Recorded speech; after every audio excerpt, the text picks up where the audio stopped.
Barakatah Yahweh, Barakatah Yahushai, Ba'ishem Rakakudash, Barakatum. First and foremost, I want to give all praises, glory, and infinite honors to Yahweh Ba'ishem Yahushai, double honors to the apostles and elders of Great Millstone who rule and teach well, and peace and salutations to Ya'akim out there pushing this word in truth and sincerity to the four corners of the globe. May you brothers endure until the end. This is the brother Ra'aya with another video, and I'm going to start it off with Obadiah 1 verse 7. And the book of Obadiah is dedicated to you Edomites, or so-called Caucasians. All the men of thy confederacy, or your allies, have brought thee even to the border. The men that were at peace with thee have deceived thee and prevailed against thee. They that eat thy bread have laid a wound under thee. There is none understanding in him. All the allies of the United States of America, which is biblically known as Babylon the Great, whether they be in Europe or elsewhere, are going to turn against her during this upcoming nuclear-armed World War III and ally themselves with Russia, which is biblically known as Gog, as well as the Medes, and together they're going to shoot their nuclear missiles, 200 million of them, onto the United States of America, which is going to turn it into the biblical lake of fire, and nothing will happen to avert these prophecies from coming to their fulfillment. Not the dominance of the US dollar, peace talks, peace treaties, you name it. And in this video, I've got an article and a video showing how the men that were Confederate with you, your allies, mainly these Europeans, are beginning to turn against you economically and militarily. These European Edomites are sick of you American Edomites bossing them around and starting these wars that they get dragged into, and are usually the ones that feel the brunt of the blowback from, such as the refugee crisis from the Libyan war and the Syrian civil war. And these Europeans are also sick of you Americans meddling in their economic affairs. Whenever they want to do business with countries like Russia or China, you always threaten them with sanctions and trade wars because it's not strategically viable for them to do business with those countries. And again, all this is going to culminate in these nations turning against you and allying themselves with your major rivals and shooting their nuclear missiles onto you. And I'm going to go to my first article on the hour.com titled, Germans are deeply worried about U.S. alliance, but Americans like it. The men that were at peace with thee have deceived thee. The alliance between the United States and Germany is one of Washington's most historically important and stable, the men of thy confederacy, with Europe's largest economy, not only proving an important political and trade partner, but also hosting roughly 38,000 U.S. troops across a number of military bases. Outside of the UK, Germany is America's most important ally in Europe. But with just weeks to go before potentially contentious meetings of NATO leaders in London, a new poll suggests that the two largest nations in the alliance, in terms of economy and population, have very different views of their relationship, and in particular, that Americans are overlooking considerable doubts among Germans. The poll, jointly conducted by the Pew Research Center and the German firm Korber Stiftung in September, found that while 3/4 of Americans see relations with Germany as good, almost 2/3 of Germans say the relationship is bad. The responses also suggested that the two nations place different levels of importance on the alliance. The poll found that Americans are more likely to prioritize greater cooperation with Germany, with 69% in favor, compared with 50% of Germans who say the same of increased cooperation with the United States. The U.S. military bases in Germany, a legacy of American occupation after World War II and subsequent cooperation through NATO, drew similar divisions. 85% of Americans said they were important for U.S. national security, while 52% of Germans said the same of German security. Pew has partnered with Korber Stiftung in the past 3 years to conduct comparative polling, and the results have been consistent. Germans have negative perceptions of the alliance, peaking with almost 3/4 expressing negative feelings in 2018, while Americans' views of Germany are gradually becoming more positive. And the main reason these Germans are feeling uneasy about their military alliance with the U.S. is because they have a gut feeling that the U.S. and the state of Israel are going to start a war with Iran that they're going to get dragged into since they're a member of NATO. And that's exactly what's going to happen. That's the battle of the Valley of Jehoshaphat in Joel chapter 3. And that's the last thing these Germans or Europeans in general want to happen. If you've ever noticed, it's been mainly these Europeans trying to uphold the Iranian nuclear deal and keep peace with that country. The U.S. was the first nation to leave the deal, and the state of Israel has been against the deal from the start. And ever since then, they've been doing whatever they could to undermine the deal and sabotage it, as well as convince these Europeans to join them for a war against Iran. And another thing these Germans are worried about is the U.S. starting a war with Russia. Not only would it be a disastrous war, but it would also ruin their business dealings with Russia, which segues into my next video on RT America titled, Real Reason U.S. Hates Russian Pipeline.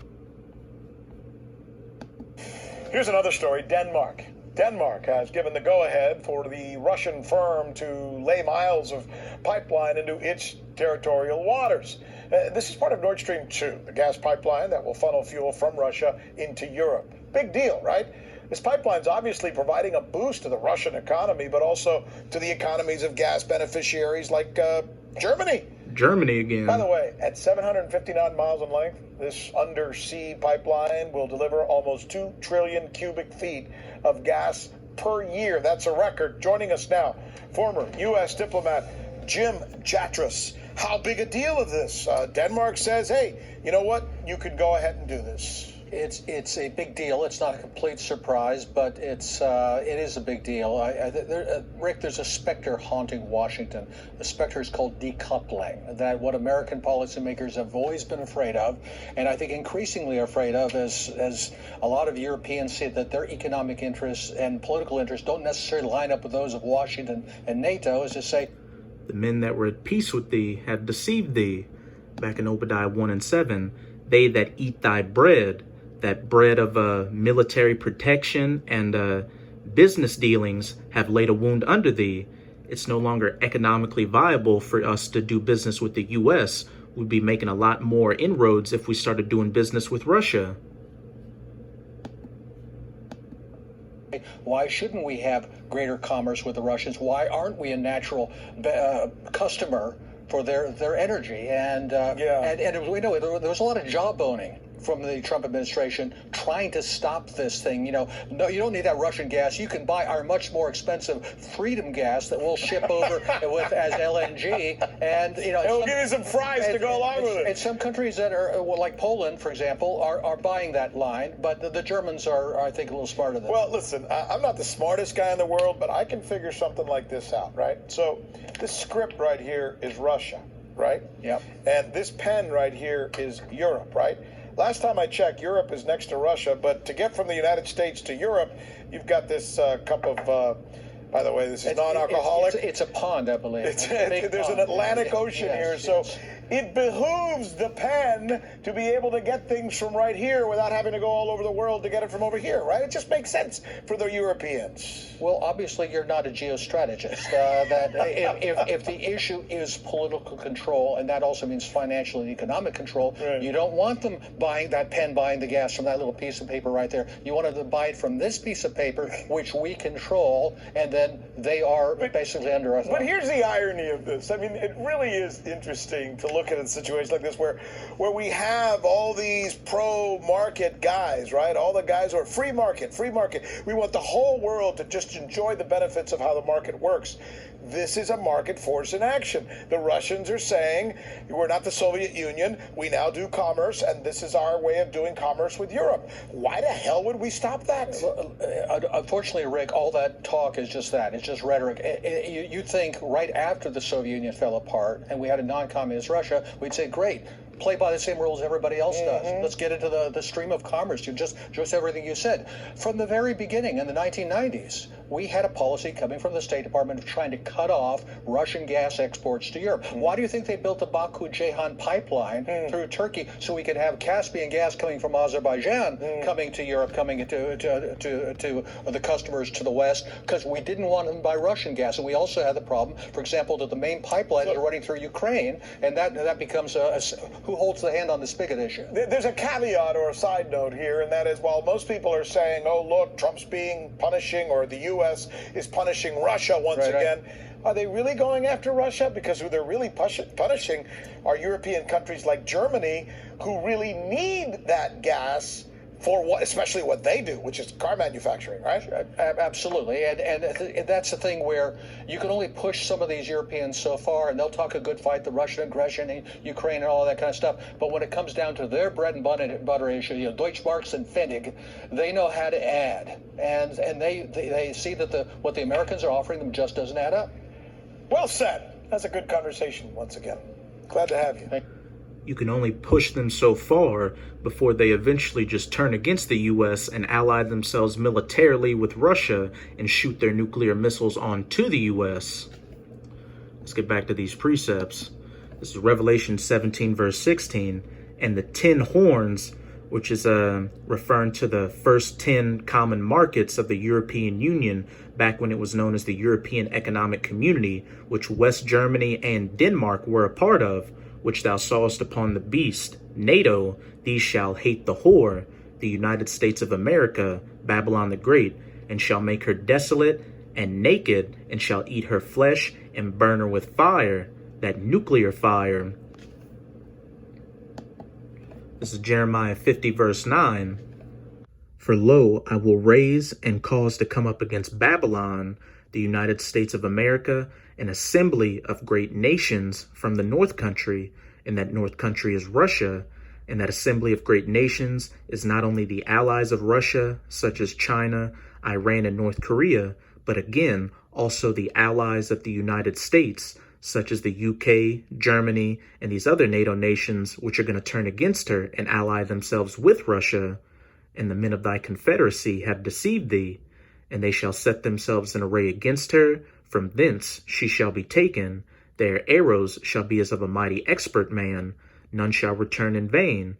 They're going to shoot their 200 million nuclear missiles onto the United States of America. And those arrows are symbolic for the nuclear missiles, because what you have to remember is that when the prophets saw these visions thousands of years ago, they didn't know what a modern nuclear-tipped ICBM was, so they had to describe it the best way they could with what they knew during their time. Weapons of war, such as bows and arrows, swords, spears, javelins, etc., etc. And after these nations shoot their nuclear missiles onto the U.S., not only is it going to be turned into the biblical lake of fire, but afterwards it's going to be a desolate wasteland where no man will ever dwell in ever again. Now I'm going to close it out in Isaiah chapter 13. I'm going to read verse 17 to 20. Behold, I will stir up the Medes against them, again speaking of Russia, which shall not regard silver, and as for gold, they shall not delight in it. There's going to be no more peace talks or peace treaties to avert this destruction from taking place once the Most High puts the spirit on these Russians or these Medes to shoot their nuclear missiles. Their bows also shall dash the young men to pieces, and those bows are symbolic for the silos that are going to shoot those missiles. Think about it like this. What do you shoot an arrow with? A bow. And they shall have no pity on the fruit of the womb. Their eyes shall not spare children. Those nuclear missiles won't have any names on them. They're going to kill men, women, and children. Everybody that's in the United States of America when they hit this place. And Babylon, again, the United States of America, the glory of kingdoms, the beauty of the Chaldees' excellency shall be as when the Most High overthrew Sodom and Gomorrah. And how was ancient Sodom and Gomorrah overthrown? By fire and brimstone from the sky.